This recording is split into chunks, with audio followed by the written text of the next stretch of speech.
కోటీశ్వర్లవ్వాలనే కలను నెరవేర్చుకోండి. వెంటనే జేకేఆర్ గురువు గారికి కాల్ చేసి అపాయింట్మెంట్ తీసుకోండి. నమస్తే రమగారు. నమస్తే జయ. రమగారు, నావెల్స్ చెప్పుకుంటూ ఉన్నాం, ఏదైనా కొత్తది స్టార్ట్ చేద్దామా? ఒక ఎపిసోడ్లో చెప్పేయచ్చు. ఓకే, ఒక ఎపిసోడ్లో చెప్పేయచ్చు. నావెల్స్ ఇంచుమించు కంప్లీట్ చేసేస్తాం కదా. చేసేస్తాము. ఎర్లీ 70s వచ్చి ఉంటుంది ఈ నావెల్.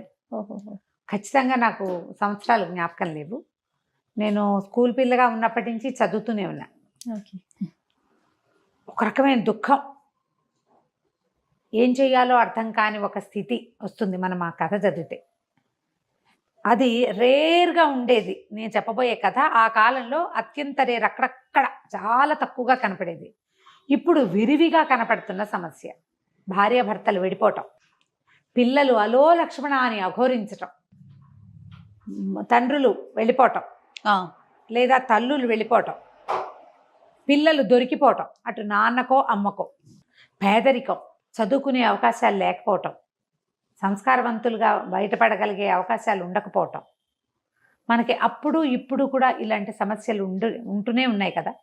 ఇప్పుడు ఏమైనా మరి అంటే లోకంలో అందరూ చేస్తున్న వ్యవహారం కాబట్టి చాలామంది, అంటే అందరూ అనద్దు పోనీ, సహజంగానే కనపడుతోంది. ఏముంది, విడాకులు తీసుకున్నారు, ఏముంది విడిపోయారు అని. పిల్లలు తల్లి దగ్గర తండ్రి దగ్గర ఉంటారు, ఏ తాతింట్లోనూ పెరుగుతారు. చాలా క్యాజువల్ గా తీసేసుకుంటున్నాం రమగారు. అది పెద్ద విషయంగా ఆలోచించట్లేదు మనం. కానీ పిల్లల మీద చాలా ప్రభావాన్ని చూపిస్తుంది అది ఎప్పుడు కూడా. దాని మీద బేస్ చేసుకున్న ఒక కథ. ఓకే, కావిల్పాటి విజయలక్ష్మి గారని ఫ్యామిలీ స్టోరీస్ చాలా బాగుండేవి. ఆవిడది విధి విన్యాసాలు కథ. పేరు ఎంత బాగుంటుంది, విధి విన్యాసాలు. దీన్ని సినిమాగా తీశారు తహసీల్దార్ గారు అమ్మాయి. ఓకే. అయితే నేను ఆ సినిమా, అందులో ఒక వీణ పాట ఉంది, ఫేమస్ పాట, గుర్తు కూడా రాలే, రాత్రి నుంచి ఆలోచిస్తున్నాను నేను. జమున్ గారు ఆవిడ యాక్ట్ చేశారు హీరోయిన్గా. అయితే కథలో ఉన్నటువంటి కఠోరమైన సత్యాలు సినిమాలో ఉన్నాయో లేదో ఐడియా లేదు నాకు, నేను చూడలేదు. ఓకే. అది నా చిన్నప్పుడు వచ్చిన సినిమా. ఈ పుస్తకం మాత్రం మా ఇంట్లో ఉండటం వల్ల నేను చాలాసార్లు చదివాను. ఇటీవల కాలంలో కూడా మన బుక్ ఎగ్జిబిషన్లో కనబడితే తెచ్చుకున్నా. మళ్ళీ కొనుక్కొచ్చుకున్నారా? ఒక్కొక్కళ్ళకి ఒక్కొక్క పిచ్చి ఉంటుంది. చాలా బాగుంటుంది కథ. ఈ కథ స్టార్టింగ్ ఒక కుర్రాడితోటి మొదలవుతుంది. వాడు 10th క్లాస్ పూర్తవుతుంది. అంటే కాలేజీలో చదవాలని ఉంది. అమ్మమ్మ పిల్లవాడు ఉన్నారు. పెద్ద మావయ్య ఉంటాడు. పెద్ద మావయ్య, భార్య, 2 పిల్లలు. మావయ్య రాజశేఖరం. అసలు మొదటి డైలాగే కండక్టర్ కొడుకు కలెక్టర్ అవుతాడా అన్న డైలాగ్ తోటి మొదలవుతుంది. ఓహో. పిల్లవాడిని చదివించాలని అమ్మమ్మ అడుగుతుంది మామయ్యని. పిల్లాన్ని చదివించు, కాస్త కాలేజీ చదివిస్తే వాడు పొట్టవాడు పోసుకుంటాడు, వాళ్ళ అమ్మని వాడు చూసుకుంటాడు. అంటే ఆ కండక్టర్ కొడుకు కలెక్టర్ అవుతాడా, ఏముంది, ఏ కొట్లో పద్దులు రాసిన 60 70 ఇస్తారు, వాడికి వాళ్ళ అమ్మకి వెళ్ళిపోతుంది. లేత పిల్లాడు, ఒక 16 ఏళ్ల స్ఫురద్రూపి అయిన ఒక కుర్రాడు. అయితే తల్లి అమ్మమ్మ ఏమంటారంటే, చిన్న మామయ్య దగ్గరికి వెళ్ళు, చిన్న మామయ్య దగ్గరికి అని చిన్న మామయ్య దగ్గరికి ఇంకో ఊరు పంపిస్తారు. పంపిస్తే చిన్న మామయ్య గోపాలరావు, పెద్ద మామయ్య రాజశేఖరం, రెండో మామయ్య గోపాలరావు ఇంకేదో ఊరిలో ఉంటాడు. అది కాస్త అటు ఇటుగా వైజాగ్ ఏమో అనిపిస్తుంది, పెద్దగా ఊరి పేర్లు కనపడవు కథలో. ఓకే.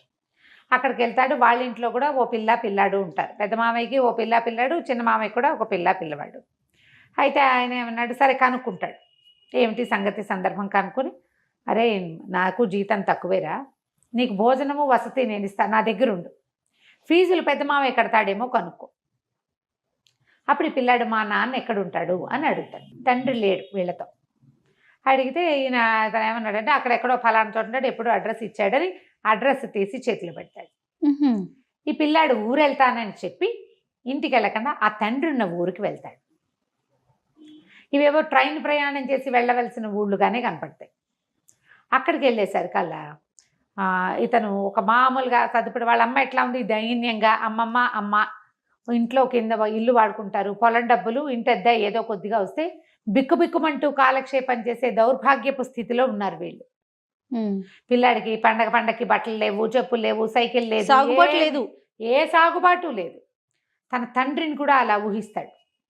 కానీ ఆయన స్ఫురద్రూపి, ఎత్తైన పచ్చటి గంభీరమైన ఆకారం, చాలా అందమైన వాడు అతను, ఆ పిల్లాడి తండ్రి. పిల్లాడు అందగాడనే చెప్తారు మనకి మొదటి నుంచి. సరే వచ్చేసరికి ఒక 3-4 ఫ్రెండ్స్తో ఉంటాడు ఆయన. ప్రసాదరావు గారిని కలవడానికి వచ్చానని చెప్తాడు. ఏమిటంటే కాలేజీ ఫీజు కోసం వచ్చాడంటారు, అదంటారు, ఇదంటారు, మాట్లాడతారు ఫ్రెండ్స్. వాళ్ళందరూ వెళ్ళిపోయాక ఆయన మీరు నన్ను ఫీజులు కట్టి చదివిస్తారేమోనని అడగటానికి వచ్చానంటాడు. ఆయన నవ్వి అందరికీ అన్నేసి ఫీజులు ఎలా కట్టేస్తాం అని ఒక 5 రూపాయలు 10 రూపాయలు ఇస్తాడు. ఇది తీసుకుని వెళ్ళమని. ఆయనకి తెలియదు. మీ అబ్బాయి అయితే ఇలాగే ఇస్తారా అంటాడు. అలా ఎందుకు ఇస్తాను, ఇంతకీ నువ్వు ఎవరి అబ్బాయి అంటే నేను కండక్టర్ ప్రసాదరావు గారి అబ్బాయిని అని చెప్తాడు. చెప్పేసి ఆయన నిర్ఘాంతపోతాడు. బాగా పరిశీలనగా చూస్తే తన పోలికలు భార్య పోలికలు కనపడుతుంటాయి పిల్లాడిలో. నిన్నెవరు పంపించారని అడుగుతాడు. మావయ్యే పంపించాడని చెప్తాడు. ఇక ఆ కొడుకుని దగ్గరికి తీసుకుంటాడు.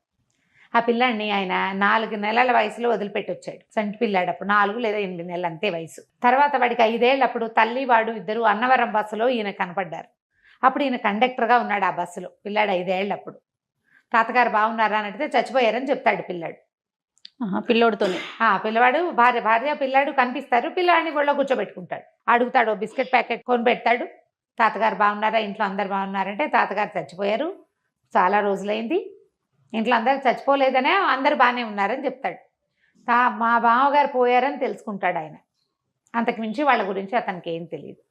అక్కడి నుంచి ఇతను ఏం చేస్తాడు, సరే ఆయన పిల్లాడిని అట్ట పెట్టుకుని అన్నం తినిపించి తన మంచం మీద తన పక్కనే పడుకోబెట్టుకుని ఫీజులు కడతాను, నువ్వు మా మావయ్యకి ఉత్తరం రాసిస్తాను, నేను ఫీజులు కడుతున్నానని ఎవరికీ చెప్పద్దు అని చెప్తాడు. సరే ఉత్తరం పుచ్చుకొని డబ్బులు ఇస్తారు. ఇంత అక్కర్లేదంటాడు. కాదు పుస్తకాలకి వాటికి కావాలని ఆ రోజుల్లో 300 100 నోట్లు చూసి ఆశ్చర్యపోతాడు పిల్లాడు. అక్కడి నుంచి మావయ్య గారింటికి వెళ్తాడు. వెళ్తే ఏమిట్రా ఒప్పుకున్నాడు, ఏమిట్రా మావయ్య అంటే డబ్బులు తీసి చేతిలో పెడతాడు. తండ్రి రాసిన ఉత్తరం ఇస్తే ఆశ్చర్యపోతాడు. ఊరిని భలేవాడివిరా, నువ్వు చూసి రమ్మంటే కాల్చి వచ్చావా అని ఉత్తరం చదువుకుంటాడు. సరే ఇక్కడే ఉండు, ఫీజులు ఈ డబ్బులు ఫీజులు కడదామని మంచి కాలేజీలో చేర్పిస్తారు. ఏ కాలేజీయో మనకు చెప్పరు. కాలేజీ వ్యవహారాలు ఏముండవు. కాలేజీకే ఉత్తరం రాస్తుంటాడు తండ్రి కొడుకు ఉత్తర ప్రత్యుత్తరాలు నడుస్తాయి. మళ్ళీ ఇంకోసారి తండ్రి దగ్గరికి వెళ్తే ఆయన బట్టలు కుట్టిస్తాడు కొడుక్కి. సరదాగా ఉంటుంది. 16-17 ఏళ్ళ పిల్లాడు పచ్చగా పొడుగ్గా ముచ్చటగా ఉంటాడు. వీడికి మంచి మంచి బట్టలు వేసుకుని చూసుకోవాలని ఉంటుంది తండ్రికి. ఓకే. వీడి ఫీజులు ఎవరు కడుతున్నారు, చిదంబర రహస్యం, ఎవరికి తెలియదు. మావయ్యకి తెలుసు కదా, ఈ మావయ్య కట్టాడు అనుకుంటారు. అయితే వీడు చెప్తాడు, ఎవరికి చెప్పద్దన్నారు మా నాన్న అని. ఉత్తరంలో కూడా అదే ఉంటుంది. అత్తయ్యకి చెప్తాను, ఆమె దగ్గర నుంచి రహస్యం బయటకు వెళ్ళదని, మళ్ళీ గొడవలు వస్తాయి మాకు అని భార్యకి మాత్రం చెప్తాడు. ఆవిడ ఎవ్వరికీ చెప్పదు. ఈ అన్నదమ్ముల మధ్య కూడా అంత విరివైన రాకపోకలు ఉండవు. ఓకే. కథ దాదాపుగా ఒక 6-7 సంవత్సరాల పాటు నడుస్తుందన్నమాట. మధ్యలో పాత కథ రివైవ్ అయ్యి కనపడుతుంది. సరే పిల్లాడు చదువుకోవటం మొదలు పెడతాడు. ఇంటర్మీడియట్ అయిపోతుంది, డిగ్రీలో చేరుస్తాడు. పెద్ద మావయ్యకి ఆశ్చర్యంగా ఉంటుంది. పిల్లాడికి కాన్ఫిడెన్స్, అంతకుముందు భయంగా బిక్కుమని పేదరికము, తండ్రి లేకపోవటం వల్ల చుట్టుపక్కల వాళ్ళంతా మీ నాన్న వెళ్ళిపోయాడు, మీ అమ్మని వదిలేశాడు లాంటివి విని పిల్లలు చాలా బేలగా ఉంటారు. ఎప్పుడైతే ఈ తండ్రి దగ్గరికి వెళ్ళటము, ఆయన డబ్బు ఇవ్వటము, ఆయన బాగా చూసుకోవటము, ఆయన చాలా మంచివాడని అతనికి తెలియటం, దాంతో ఒక కాన్ఫిడెన్స్ వచ్చేస్తుంది పిల్లాడికి. కాన్ఫిడెన్స్ పెద్ద సౌందర్యం అన్నిటికంటే పెద్దది. అయితే ఈ పెద్ద మావయ్యకి ఆశ్చర్యంగానే ఉంటుంది. ఇంత డబ్బు గోపి ఎక్కడ ఎలా కడుతున్నాడు తమ్ముడు అర్థం కాదు. మెల్లిగా డెవలప్ అవుతాయి. వీళ్ళింట్లో ఓ పిల్లవాడు ఉన్నారు కదా, పద్మజ, గోపాలరావు కూతురు పేరు పద్మజ, పిల్లాడు ఒక సీను. రాజశేఖరానికేమో ఓ జయ, చంద్రం, 2 పిల్లలు. ఆ జయ చాలా అందంగా ఉంటుంది. ఈ పద్మజ కొంచెం సామాన్యంగా మేనత్త పోలికగా ఉంటుంది. దీనికి పూర్వగాథ ఏం చెప్తారంటే, తహసీల్దార్ గారు వెంకటరామయ్య గారు ఏదో ఆయన పేరు, ఆయనకి ఒక కూతురు 2 కొడుకులు. ఆ కూతురు పేరు మధుమతి. వాళ్ళ పక్కింట్లో ఒక ముసలి మామగారు ఒక కుర్రాడు అద్దెకుంటారు. పిల్లాడు ఏదో డిగ్రీ చదువుకున్నాడు, ఉద్యోగం వేయించమని తహసీల్దార్ గారిని అడుగుతుంది ఆవిడ. వీళ్ళింటికి కొంచెం రాకపోకలు ఉంటాయి. ఆ కుర్రాడు ఆ మధుమతి కొంత ప్రేమలో పడతారు. అబ్బాయి చాలా అందమైన వాడు. ఈ అమ్మాయి కూడా బాగుంటుంది, కానీ అతను ఎక్కువ అందగాడు. ప్రేమలో పడతారు. ఒక 2 సంవత్సరాలు గడిచేసరికల్లా 1 సంవత్సరం గడిచింది, ఉద్యోగం స్థిరపడింది అబ్బాయికి. పిల్లకి ఇతని మీద మనసు ఉందని తెలుసుకుని తండ్రి వాళ్ళిద్దరికీ పెళ్లి చేయాలనుకుంటారు. ఆ ముసలి మామగారు కాస్త చనిపోతుంది. చనిపోతే కుర్రాన్ని తెచ్చి తమ ఇంట్లోనే పెట్టుకుంటారు. చక్కగా పెళ్లి చేస్తారు. పెళ్లి చేసి తమ ఇంట్లోనే ఇల్లరికం ఉంచుకుంటారు. ఆ అబ్బాయి ఎంతసేపు బయటికి వెళ్ళిపోదా ఉంటాడు. ఆ అబ్బాయే ఈ ప్రసాదరావు, ఈ పిల్లవాడి తండ్రి. ఆ మధుమతి ఆ పిల్లాడి వాసు తల్లి. మన కుర్రాడి హీరో ఉన్నాడు కదా, వాసు అతని పేరు. అయితే వీళ్ళిద్దరూ కలిసి ఉంటారు. 5 సంవత్సరాలకు కానీ పిల్లలు కలగరు. 5 ఏళ్లకి ఈవిడ ప్రెగ్నెంట్ అయ్యింది. క్రమంగా ఏమైందంటే, ఆ రోజుల్లో ఏదో ఒక సంఘటన జరుగుతుంది. అదేంటంటే, ఆయన ఏదో ఒక ఉద్యోగం జోగయ్యో ఎవడో ఆఫీస్లో ఉన్నటువంటి ఒక ప్యూన్ తాలూకు ఉద్యోగం తీసేసే ఒక ఇది జరుగుతుంది. జరిగితే ఆ జోగయ్యకి ఈ ప్రసాద్కి స్నేహం ఉంటుంది బాగా. ఇతను ఆ కాగితం నేను పెట్టనంటాడు. ఆయన తహసీల్దారు, ఇతను యూడీసీ, ఒక హెడ్ క్లార్కో ఏదో అవుతాడు ఇతను. ఆయన ఎంత బాగానో చూసుకుంటారు అల్లుడిని, మంచి మంచి బట్టలు కుట్టిస్తారు, ఎంత బాగుంది, ఓసారి ఎట్రా ఇట్రా అని బట్టలు చొక్కా సరిపోయింది లేదో చూస్తారు, పిల్లతో కలిసి సినిమాలకు తిప్పుతారు, నువ్వే మా ఇంటికి పెద్ద కొడుకు అంటారు. ఈ పిల్ల అంటే పంచప్రాణాలు ఆయనకి. ఎందుకంటే 4 పిల్లలు పోయాక అమ్మాయి పుట్టింది, అమ్మాయి తర్వాత 2 తమ్ముళ్ళు బతికారు. దాంతో అమ్మాయి లక్ష్మిగా భావిస్తారు ఆ మధుమతిని. దాంతో పిల్లని బయటికి పంపడం ఇష్టం ఉండదు. ఇబ్బాయి కూడా ఎవరు లేరు కదా, మా అవ్వగారు చనిపోయింది కదా, చచ్చిపోయిన ఆవిడకి ఇంకా ఎవరున్నారు, అతనికి ఎవ్వరు అన్నదమ్ములు లేరు, అక్క చెల్లెలు లేరు, అమ్మ నాన్న లేరు. అందుకని పిల్లాన్ని అట్ట పెట్టుకుంటారు ఇంట్లో. ఈ జోగయ్య వ్యవహారం వచ్చేసరికి జోగయ్య వాళ్ళ ఇంటికి రాక పోక ఉంది. ఆ జోగయ్యకి ఒక అక్క ఉంటుంది రాజమ్మ అని. ఆ అమ్మాయి కొంచెం తిరిగిపోతుంది. పుకారు ఏమని పుడుతుందంటే ఆ రాజమ్మతోటి తనకి సంబంధం ఉంది ఈ ప్రసాద్కి, అందుకనే జోగయ్య ఉద్యోగాన్ని కాపాడారు అని పుట్టింది పుకారు. ఈ చిన్నతనపు ఆడపిల్లలకి అలాంటి వార్తలు ఏమైనా తడితే ఇతను ఇంత పంచప్రాణాలుగా ఉంటాడు, తనంటే ప్రాణం పెడతాడు అనేది గుర్తురాదు. ఆ అమ్మాయి మీద అనుమానంతో మొగుడిని ఏదో ఒకటి సూటిపోటి మాటలు అంటూ, ఒక తెలియనితనం, ఈ బంధం తెగిపోతుందని అనిపించదు, ఒక తెలిసి తెలియనితనమే. ఆ తల్లిదండ్రి కూడా దాన్ని ఎగసంతోస్తాడు, మా పిల్లని ఏడిపిస్తున్నాడు అన్నది తప్ప ఇంకొక ఆలోచన ఉండదు వాళ్ళకి. క్రమంగా ఏమైంది, దీనికి ఒళ్ళు మండిపోతుంది ఈ ప్రసాద్కి. సినిమాలో ఇలా హీరోని క్యారెక్టర్ని దెబ్బతీయరు బహుశా, అవును, కానీ ఇతను ఏం చేశాడంటే నిజంగానే ఆ అమ్మాయితో సంబంధం ఏర్పరచుకుంటాడు. ఓహో, అది బయటకు వచ్చేస్తుంది. డబ్బు ఇవ్వడం మొదలు పెడతాడు. దాంతో ఈ అమ్మాయి చిచ్చి నేను ఇతనితో కాపురం చేయనంటూ అసహించుకుంటుంది భర్త అంటే. ఎవరికైనా ఉండేది. ఇప్పుడు ఆ రోజుల్లో ఏంటంటే ఇప్పట్లాగా విడాకులు వచ్చిన రోజులు కాదు కదా, నయానో భయానో చెప్పుకుని విడిపించుకుని ఇవన్నీ చాలా సహజంగా ఉండేవి అప్పుడు. కానీ ఆ అమ్మాయి అతిగారాభంతో పెరగటము, తండ్రికి పెద్ద ఇల్లు వాకిలి తోట దొడ్డి పెద్ద ఉద్యోగము, దానివల్ల వచ్చినటువంటి కొంచెం హై ఫీల్ తోటి అమ్మాయి భర్తను తృణీకరించేస్తుంది. దాంతో ఆయన మొత్తం ఇతని ఇంటికి వాళ్ళ మామగారు చనిపోయాక సామాన్లు తెచ్చుకుంటాడు కదా, ఆ సామాన్లన్నీ బయట విసేసి పొమ్మంటారు. సంతకం పెట్టి నీకు మాకు సంబంధం లేదు అంటే సంతకం పెట్టనంటాడు. ఆ కాగితం చింపి పారేస్తాడు, వెళ్ళిపోతాడు, సామాన్లు వదిలేస్తాడు. ఏం చేస్తాడు, ఆఫీస్లో ఉద్యోగం, మామగారికి ఇచ్చిన ఉద్యోగం కదా, మామగారు మొహమే గిట్టనప్పుడు ఉద్యోగం ఎలా చేస్తాడు. కానీ ఆ వెళ్ళిపోయే రోజును కూడా మామగారు గుండెలు పెట్టుకుని కూర్చో పరిగెత్తుకుంటూ వచ్చేస్తాడు. మళ్ళీ వద్దు, ఆయన అంత ప్రేమగా చూశాడు అతను. మీరు బాధపడకండి, నేను వెళ్ళనంటే వద్దు, నువ్వు వెళ్ళిపోవాల్సిందే, నా కూతురు ఏడుస్తోంది నీ వల్ల, నువ్వు మా ఇంట్లో ఉండటానికి వీల్లేదు, తెన్నింటి వాసాలు లెక్క పెట్టేవాదంటావు, ఇది ఇదని అత్త మామ ఇద్దరు తిట్టేస్తారు. భార్యని పిలుస్తాడు, వీళ్ళందరినీ వదిలే, నువ్వు నాతో వచ్చేసి మనం వేరే కాపురం పెట్టుకుందాం, నువ్వు నాతో వచ్చే, నేను అన్నీ మానేస్తా, నిన్ను బాబుని బాగా చూసుకుంటా రమ్మంటే అమ్మాయి తల తిప్పుకుని లోపలికి వెళ్ళిపోతుంది. పిలిచినా రాదు. సరే ఇతను ఏం చేస్తాడు, ఉద్యోగాన్ని రిజైన్ చేసి ఆ జోగయ్య చేతిలో పెడతాడు కాగితం, నువ్వు వెళ్ళి ఆఫీస్లో ఇచ్చేసి మీ అక్కని తీసుకెళ్ళిపోతాను, తిరుపతి వెళ్ళి పెళ్లి చేసుకుంటాను సర్కల్ పోకోండి, ఇంకా నయం, ఏదో స్నేహం చేసాం అంతే, మీరు రిజైన్ చేసుకుంటారో గంగలో దూకుతారో మాకు అనవసరం, మా అక్కయ్య రాదు మీకు మాకు రామ్ రామ్ అంటారు. ఒక చిన్న స్నేహం చేసినందుకు ఈ ఫలితం లభించింది అనమాట. దాంతో ఈయన హతాశుడైపోయి ఇతను ఉద్యోగానికి రిజైన్ చేసి పిఎఫ్ వస్తుంది కదా, ఆ డబ్బంతా భార్య పేరు మీద రాసేసి వెళ్ళిపోయి తిరుపతి వెళ్ళిపోతాడు. తిరుపతిలో కొంతకాలానికి ఆ రాజమ్మ అతనికి తిరుపతిలో తారసపడుతుంది. ఇతను ఏం చేస్తాడు, భార్యకి తన విషయాలు తెలియజేయటం కోసం ఆ పెళ్లి చేసుకున్నానని చెప్తాడు. ఆవిడేమో ఈ తహసీల్దార్ గారికి అంటిస్తుంది ఆ రాజమ్మ, ఎల్లుడ గారు తిరుపతిలో కనపడ్డాడు, పెళ్లి చేసుకున్నట్టు చక్కగా చోకిలాగా ఉన్నాడు అని. ఇక ఇతను ఎప్పటికైనా తిరిగి వస్తే, ఇప్పుడు ఇన్ని మాటలు అన్నాక అతను తిరిగి వస్తాడని ఎట్లా అనుకుంటారు ఎవరైనా, అదే కదా జనరల్గా అవుతుందా అట్లా? ఏనాటికైనా అతను వస్తాడేమోనని ఆశ పెట్టుకుని ఉన్న ఆ అమ్మాయికి ఈ భర్త వెళ్ళిపోయే వరకు అతని మీద అసహ్యంగా ఉంటుంది. వెళ్ళిన దగ్గర నుంచి అతను తనతో ఉన్న ప్రేమాయ గుర్తొస్తుంది. పిల్లాడు తండ్రి లేని వాడైపోయాడు, చుట్టుపక్కల వాళ్ళంతా చిన్నబుచ్చుతారు, అంత మొగాడికి ఏదో ఒకటి ఉంటే దానికోసం కాపురం కాలదనుకుంటారా ఎవరైనా, అది ఎలాగో అనే మాటేగా. దాంతో ఒక విరాగిగా మారిపోతుంది ఆ అమ్మాయి. ఏ రోజు మంచి బట్టలు కట్టుకోవటం కానీ, ఓ తల్లో పూలు పెట్టుకోవటం కానీ, పెళ్ళిళ్ళకి పేరెంటాలకి వెళ్ళటం కానీ, ఇంట్లో నుంచి బయటకు కాలు పెట్టకుండా అయిపోతుంది. పిల్లని పెంచుకుంటుంది. ఇతనేమో ఒక కండక్టర్గా ఎక్కడో జీవితం గడుపుతాడు. అయితే బిఏ చదువుకున్నానని చెప్పి తిరుపతిలో ఇతను అలా ఉండగా చచ్చిపోదాం అనుకుంటాడు. ఒక స్నేహితుడు ఎవరో కనపడతాడు, కాలేజీ ఫ్రెండ్. ఇదేమిటో నువ్వు అకౌంట్స్లో చాలా గట్టివాడివి, ఇట్లా చేసావు పదా, నీకు ఏదైనా ఒక ఉద్యోగం ఇప్పిస్తా, నీ బతుకు నువ్వు బతుకుతూ కానీ దీంతో అయిపోయిందా, అని చెప్పి ఉద్యోగం వేశాడు ఒక బస్సులో కండక్టర్గా. ఆ బస్ కండక్టర్గా ఉన్నప్పుడు ఈ భార్య కొడుకుని చూస్తాడు ఆయన. ఓహో. ఆయన కండక్టర్గా ఉన్నాడని అమ్మాయి ఇంటికి వెళ్ళి తల్లికి తమ్ముళ్ళకి చెప్తుంది. ఈ కండక్టర్ కథ అయిపోయింది కదా. ఈయన బస్సులో ఉండగా ఒకసారి ఏవో అకౌంట్స్ సరిగా లేకపోతే ఇతను అకౌంట్స్ చూసి పెడితే ఆ బస్సు అని రాసి చెడిపోతాడు సీటు. ఏంటండి మీరు ఇంత బాగా చేస్తున్నారు, ఎలా చేస్తున్నారంటే ఈయన ఇంకేం చేయలేక చెప్తాడు, బిఏ చదివాను, అకౌంటెన్సీయే నా సబ్జెక్టు, ఫలానా తహసీల్దార్ ఆఫీస్లో పనిచేశాను అనేసరికి ఆయన ఆశ్చర్యపోయి మీరు అకౌంట్స్ చూడండి, ఇంకా నేను కండక్టర్ పని చేయొద్దంటాడు. జీతం పెరుగుతుంది, ఏదో చిల్లర కోసము ఒక లాటరీ టికెట్ కొంటాడు. 40,000 వస్తుంది. ఆ రోజుల్లో 40,000 అంటే ఇప్పుడు 40 లక్షలతో సమానం, ఇంకా ఎక్కువే.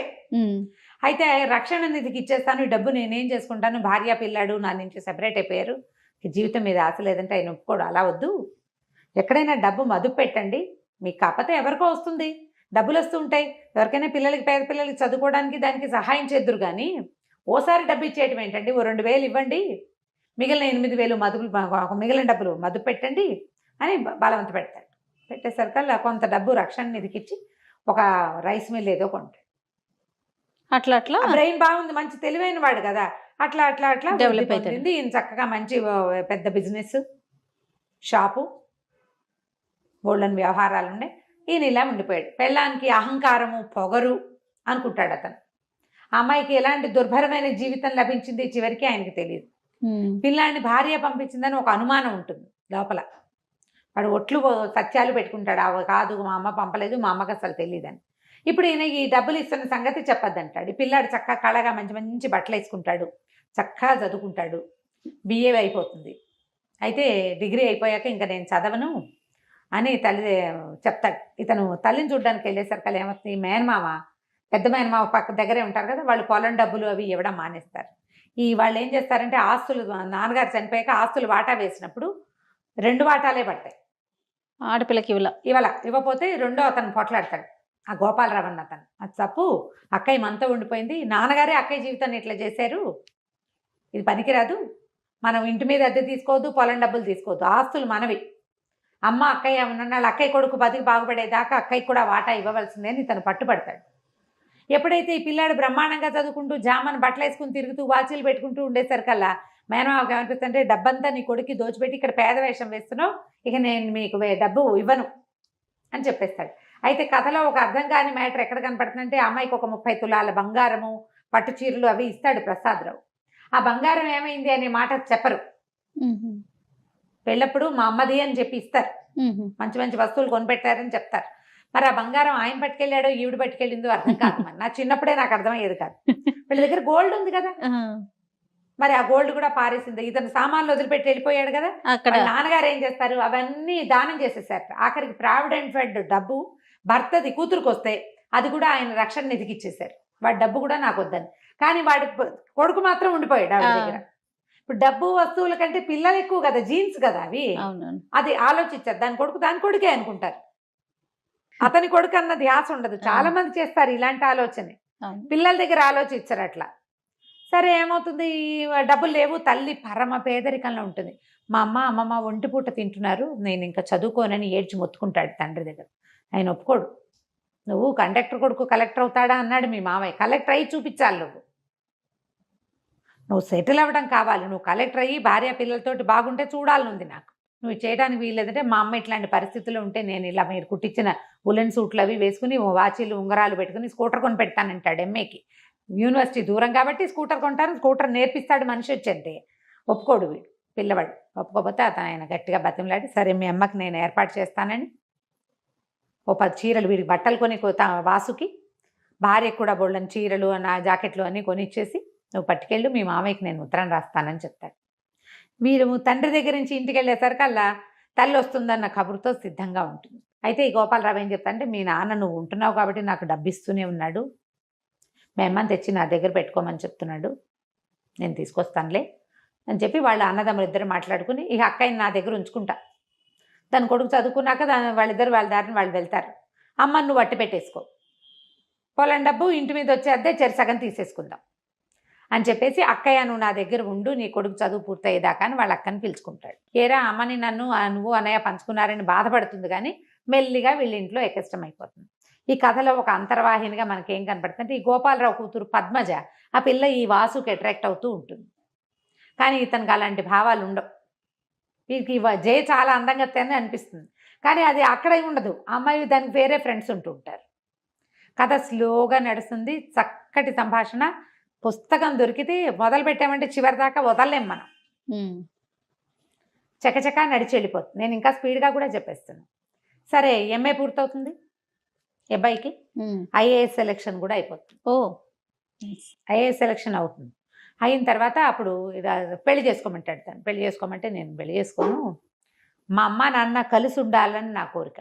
అంటే పిచ్చ కింద నీకు, మా జీవితాలు ఎప్పుడో ముక్కలైపోయినాయి, మనసులు ముక్కలైపోయినాయి మావి, మేము కలవం అంటే కాదు, మా అమ్మ ఒప్పుకుంటే మీరు కలిసి ఉంటారా అంటే ఆయన ముందు మీ అమ్మని అడుగు, అప్పుడు చూద్దామండి అనేసరికల్లా సరే ఈ సెలక్షన్స్ అవి ఇతను ట్రైనింగ్కి వెళ్ళే ముందు తల్లిని ఓ రోజు పిలిచి అడుగుతాడు, అమ్మా నాన్నగారు ఎక్కడున్నా ఒకవేళ ఆయన వచ్చి నేను తీసుకెళ్తానంటే ఆయనతో పాటు ఉంటావా నువ్వు అని. ఆవిడ నాకు అంత అదృష్టం ఉందా, నా తెలివి తక్కువతనం, మా తండ్రికి ఉన్న డబ్బు గల వాళ్ళ పిల్ల కాబట్టి ఆవిడ హాయిగా ఉందనుకుంటాడు ఆయన. కానీ తండ్రి చనిపోగానే, తండ్రి ఉద్యోగం పోగానే వాళ్ళకున్న ఆస్తి 3 ముక్కలు అయిపోదు. అంతేగా, పదవిలో ఉన్నప్పుడు పదవిలో లేనప్పుడు అసలు మనిషే లేనప్పుడు తేడా ఉండదు. అవును, అతనికి ఆ సంగతి ఆలోచనకి రాదు, తెలీదు అతనికి. డబ్బులున్న వాళ్ళ పిల్ల, ఆ పిల్లకి డబ్బు వల్ల అహంకారం అనుకుంటాడు. కానీ ఆ ఏజ్కి ఇట్లా పరస్త్రీలతో సంబంధం ఉంది భర్త కంటే, దాన్ని ఓర్చుకోలేరనే విషయం ఈయనకు అర్థం కాదు. ఒక చిన్న మేలిగో మొండితనం అతనికి.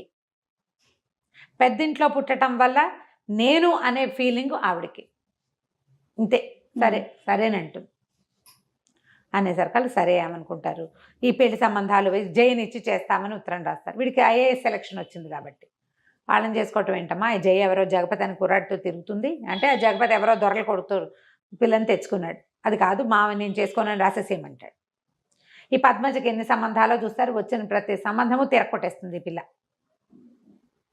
అయితే చెప్తుంది, నేను బాధ్యతలు బరువుతోటి ఉన్నాను, నువ్వెందుకు చేసుకోలేదంటే, నాకేవో బాధ్యతలు బరువులు భయాలు ఉన్నాయి నాకంటాడు. ఈ అమ్మాయి చెప్తే బాధ్యతలు భయాలు పోయిన తర్వాత నేను ఎవరిని ప్రేమించానో వాడికి చెప్తానంటే వీడికి అర్థమవుతుంది ఈ అమ్మాయి తను ఏం చేస్తుంది అని. అలా ఇంటి ఉద్దేశాలు పెట్టుకోవద్దు, నేను నీ మీద కన్నేసి మీ ఇంట్లో చేరాను అనుకుంటారు, నేను ఎప్పుడు నీతో తప్పుగా ప్రవర్తించలేదు, నాకు అలాంటి ఉద్దేశం కూడా లేదంటాడు. ఏడ్చుకుంటూ వెళ్ళిపోతుంది. ఆ పిల్ల మాత్రం తల్లిదండ్రికి చెప్పదు. వాళ్ళు ఏమనుకుంటారు, పోనీ వీడిని అడుగుదామా అనుకుని కూడా అక్కయ్య బయటపడలేదు నేను ఎందుకు అడగాలనుకుంటారు.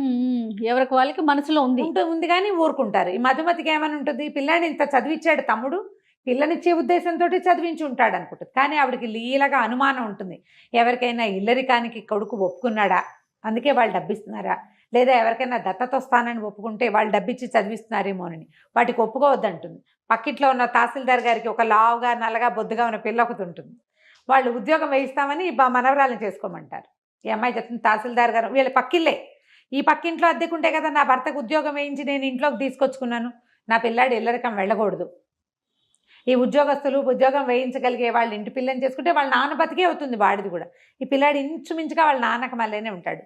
నాకు గుర్తుండి శోభన్ బాబు గారు ఏమైనా డబల్ యాక్షన్ ఏమోనని అనుకుంటా, గుర్తులేదు నాకు, దానికోసం సెర్చ్ చేసే టైం కూడా లేదు. ఓకే, ఈ పూటే కదా అనుకున్నాం చెప్దామని.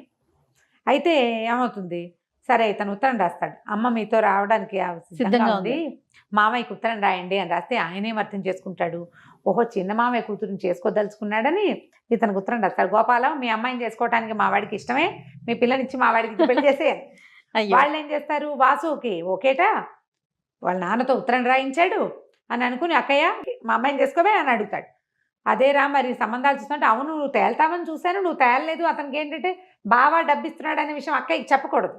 ఓకే, నువ్వు తేలలేదు, అక్కడికి వెళ్ళి ఉత్తరం రాశాడు వాడు అని చెప్తాడు. చెప్పేసరికి ఆవిడ సంతోషిస్తుంది. మేనకోడలు అంటే చాలా ఇష్టం, పిల్ల బుద్ధిమంతురాలు, కానీ అందంగా ఉంది అని చూపించారు, గుండ్రటి మెరిసే కళ్ళు అని మాత్రం చెప్తారు అంతే. ఆ పెద్ద పిల్ల జయ అందంగా ఉందని చెప్తారు కథలో. సరే వీళ్ళు ఏం చేస్తారు, చక్కగానే శుభలేఖలకి ఇవలేఖలు వేయించేస్తారు, శుభలేఖలు ఒక కట్ట పంపిస్తారు. ఇతనేమనుకుంటాడు, సరే ఆలోచించుకుంటూ పద్మజకి నేనంటే ఇష్టం, పోనీ పద్మజని చేసుకుందామని అనిపిస్తోంది, మామయ్యని అడిగితే ఎలా ఉంటుంది, మామయ్యకి ఉత్తరం రాద్దాం అనుకుంటాడు.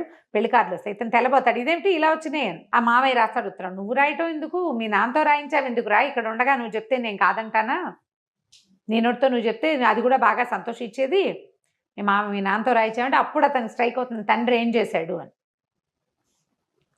సరే పెళ్లి రెడీ అయిపోయింది, పెళ్లికి అందరూ వచ్చేస్తారు. ఆ పెళ్లి రోజు ముందు రోజు అక్కయ్య గోపాలరావుని అడుగుతున్నమాట మధుమతి గారు, మీ బావ ఎక్కడున్నారు, జాయింట్ కలెక్టర్ వీడు, ఎంతమందో పెద్దవాళ్ళు వస్తారు, తండ్రి లేకుండా తల్లి ఒక్కతే ఇలాగా బోసి మొహంతో కనపడితే బాగుండదురా, ఆయన ఎక్కడున్నారు, ఆ పెళ్లి కాసేపు వచ్చి అక్షింతలు వేసి వెళ్ళమనంటే, ఆయన ఇంకో భార్యా పిల్లలు ఉన్నట్టు ఆయనకేం భార్యా పిల్లలు లేరులే, వస్తాడులే అని నవ్వుతాడు. వీళ్ళందరికీ నవ్వులాటగా ఉంది, నా బతికిట్ట ముక్కలైపోయింది, ఇంటల్లుడు లేడు, ఇంట్లో పెళ్ళి ఇంటల్లుడు లేడు, పిల్లాడి పెళ్ళి తండ్రి లేడు, వాళ్ళకి ఎవ్వరికీ ఆ లోటు తెలియట్లేదు, నాకు ఒకదానికే తెలుస్తుంది అనుకుంటుంది. తర్వాత ఎన్నిసార్లు అనుకుంటుంది, అతను వెళ్ళిపోయాక ఆవిడ పొరపాటు చేశాను, అతను రా అని పిలిచేవాడు, వేరే కాపురం పెట్టుకుందామని ఎన్నిసార్లు అడిగాడు, ఆ రోజు కూడా రమ్మన్నాడు, నేను వెళ్ళకపోవటం ఎంత పొరపాటు చేశాను, పిల్లాడికి వాడి భవిష్యత్తు పాడు చేసేసా, నా జీవితము అంధకార బంధనం చేసుకున్నాను, ఇట్లా వాళ్ళ ఇంట్లో పడి వాళ్ళ చీత్కారాలు తింటూ ఉండవలసి వచ్చింది. అన్నదమ్ములకు పెళ్ళిళ్ళు అయ్యేసరికల్లా ముద్దు ముచ్చట మా అక్కయ్య ప్రేమ ఎందుకుంటుంది. సరే మధ్యాహ్నానికి ఒక ఆయన 2 పెట్టెలు సూట్ కేసు తోటి వస్తాడు, 2 సూట్ కేసులు హోల్డాలు అవి పట్టుకుని. ఆ పాతకాల కథలో హోల్డాలు బాగా కథలు కనపడతాయి అన్నమాట. బెడ్డింగ్ లాంటిది, అందులో చాలా సామాన్లు ఉంటాయి, పరుపు కూడా ఉంటుంది, ఎక్కడైనా కావాలంటే పరుచుకుని పడుకునేటట్టుగా. వాటితోటి వస్తే ఆశ్చర్యపోతారు, ఎవరో చుట్టాలు వచ్చారండి. సరే అక్కడి నుంచి అక్కయ్య బాగా వచ్చారు, పైకి వెళ్ళమని చెప్తాడు. ఇప్పుడు వెళ్తే పైకి ఈవిడేం ఊహించుకుంటుంది, అప్పుడెప్పుడో 20 ఏళ్ల క్రితం చూసింది ఒక ఆయన్ని. ఆయన ఎట్లా ఉన్నాడు, కండక్టర్ బక్క చిక్కిపోయి మొహం అంతా పీక్కుపోయి జుట్టు ఎర్రగా పీచుకొని నూనె తైల సంస్కారం లేని జుట్టు దవడలు లాక్కుపోయిన ఒక బక్క మొహం గుర్తుంది ఆవిడికి. అప్పటికి అతను చాలా నిరాశ దృక్పథంలో ఉన్నాడు కదా. ఇప్పుడు ఆశ్చర్యపోతుంది ఈయన్ని చూసి, ఆయన ఎంత మనిషి, ఆజానుబాహువు, చక్కగా పచ్చగా విశాలంగా నుదురు, బ్రహ్మాండంగా అద్భుతమైన సౌందర్యవంతుడుగా కనపడతాడు. భార్యాభర్త కలుసుకుంటారు. ఆవిడ అడుగుతుంది, నన్ను ఇంకెప్పుడు వదిలిపెట్టి వెళ్ళొద్దు, మీరు ఎక్కడుంటే అక్కడ మీతో సేవ చేసుకుంటూ మీతో పాటు ఉంటాను, నన్ను వదిలిపెట్టకండి, జీవితం అంతా సర్వనాశనం అయిపోయింది అని. ఆ పాత తప్పిదాని గురించి అతను చెప్పడు, ఆవిడ అడగదు, ఎలా ఇలా జరిగింది అనేది తెలియదు.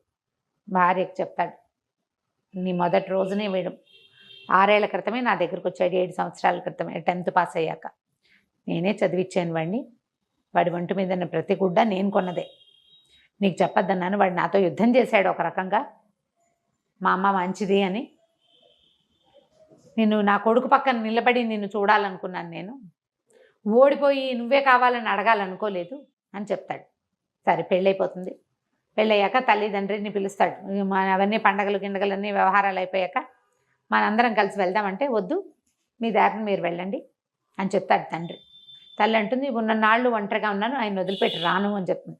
కొడుకు అవసరం తండ్రికి లేదు, తల్లికి లేదు, వాళ్ళిద్దరూ ఒకరితో ఒకళ్ళు ఉండాలనుకుంటారు. అప్రతిభుడైపోయాడు బాసు అని రాస్తారు చివరికి. విధి ఎలాంటి రకాలుగా తిప్పుతుంది, ఎలాంటి మలుపులు తిప్పుతుందో. ఇప్పుడు వీడు అదృష్టవంతుడు ఈ అబ్బాయి. అవును, చివరి దశలో అయినా అమ్మా నాన్నతో కలిసి ఉండే అవకాశం అబ్బాయికి లభించింది. ఎంతమందికి లభిస్తాయి జయ? అవును రమ్మ గారు. నేను ఎద్దనపూడి సులోచనారాణి గారి ఆరాధన, ఈ విధి విన్యాసాలు చదివినప్పుడల్లా ఏడ్చేదాన్ని జయ. భలే బాధగా ఉంటుంది. అసలు కుర్రాన్ని వాడు బేలగా ఏం చేయాలో తెలియక నిస్సహాయమైన స్థితి వాడిది. వాడికి చదువుకోవాలి, పెద్ద చదువు చదవాలని కోరిక, అవకాశం లేదు.